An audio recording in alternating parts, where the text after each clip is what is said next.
Welcome to this explainer. Today, we are doing something really cool. We're essentially cracking open a true medical detective log. We're going to look directly at excerpts from Edward Jenner's groundbreaking text, An Inquiry into the Causes and Effects of the Variola Vaccinae. We're basically stepping right into the shoes of a pioneer, reading his exact notes from 1796 to see exactly how one of the most important medical discoveries in human history actually unfolded. So let's dive right into this. Okay, to truly appreciate Jenner's notes, we kind of have to set the stage first. Imagine living in the 18th century under the constant, absolutely terrifying shadow of unchecked smallpox. It was a relentless, everyday threat.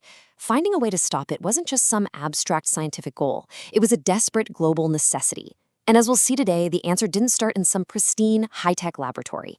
Actually, it started on a local farm. Number 1. The Dairymaid's Clue. Every great detective story starts with a clue, right?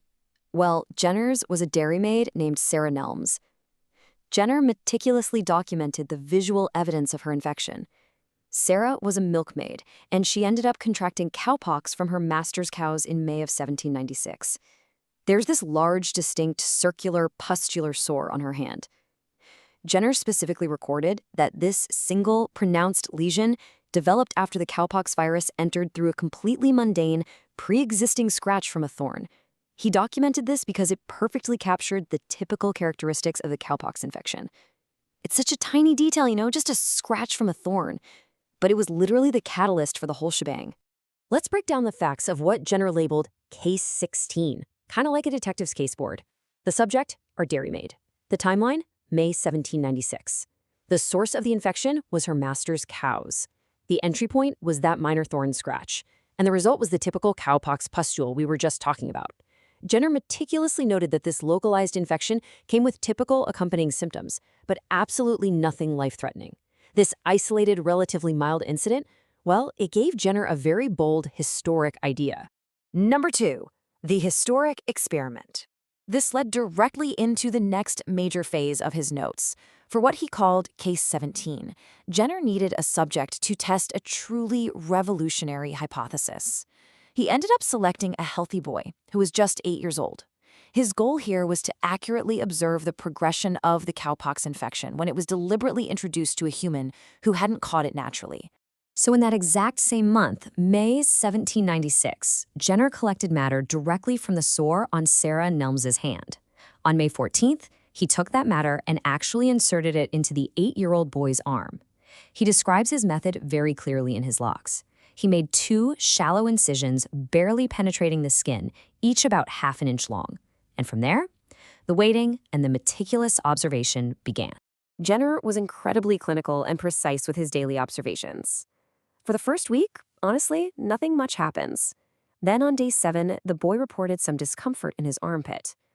By day 9, things escalated just a bit. He felt slight chills, lost his appetite, and had a mild headache. Jenner noted the boy was visibly unwell and restless that night. He also observed the rash around those incisions looked a little more pronounced with darker fluid. But then, look at day 10. Literally the very next day, the boy was fully recovered. The symptoms entirely vanished, leaving nothing but a scab. The cowpox had caused only a very mild, super brief systemic reaction. Number 3. The ultimate smallpox test. All right, now we reach the most suspenseful part of Jenner's notes, and really the true crux of our explainer today. The boy survived cowpox easily, sure, but would it protect him from the real killer? Almost 2 months pass. On July 1st, 1796, Jenner takes an incredibly daring step. He deliberately inoculates the boy with live, fresh smallpox matter. He carefully inserts it through multiple small punctures and incisions on both of the boy's arms. Remember, smallpox was a deadly scourge. Jenner was putting his entire theory, and frankly the boy's life, to the absolute ultimate test. So what happened? Jenner wrote this incredible reflection in his notes. Quote, "This appearance was quite new to me, and the satisfactory feeling which it imparted I shall never forget. You can practically feel the sheer human emotion and the immense wave of relief bleeding right through the clinical data here." He noticed that the reaction on the boy's arm was just like the minor local reaction seen in people who were already immune to smallpox. It clearly demonstrated to Jenner the incredibly close link between the two diseases, which essentially predicted his future success. The definitive conclusion of Case 17 was complete protection. No disease followed. The boy just didn't get sick. The cowpox had acted like an invisible shield, effectively protecting him. And Jenner didn't just stop there. Months later, he inoculated the boy with smallpox matter again, just to be absolutely sure. And once again, there was zero noticeable effect on his body. The immunity held incredibly strong. Number 4. The Wider Web, 1798 observations. So Jenner's research paused for a little while, but it picked back up in the spring of 1798.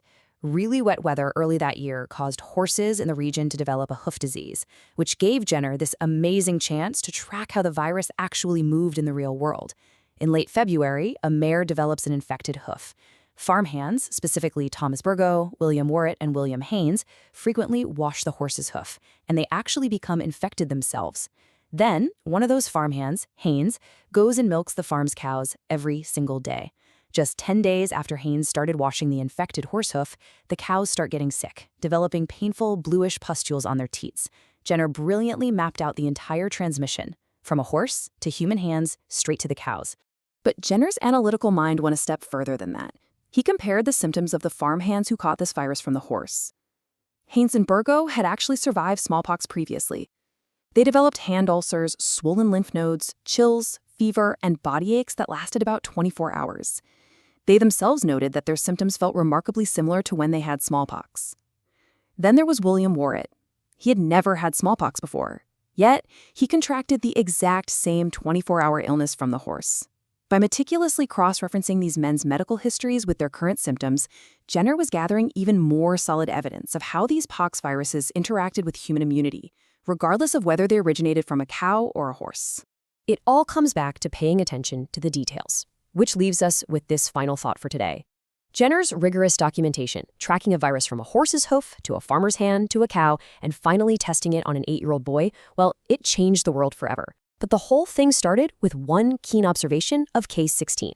If Jenner hadn't stopped to investigate a simple dairymaid scratched hand, how much longer would humanity have waited for a cure to its greatest threat? Thanks for joining me for this explainer, and hey, keep questioning the details around you.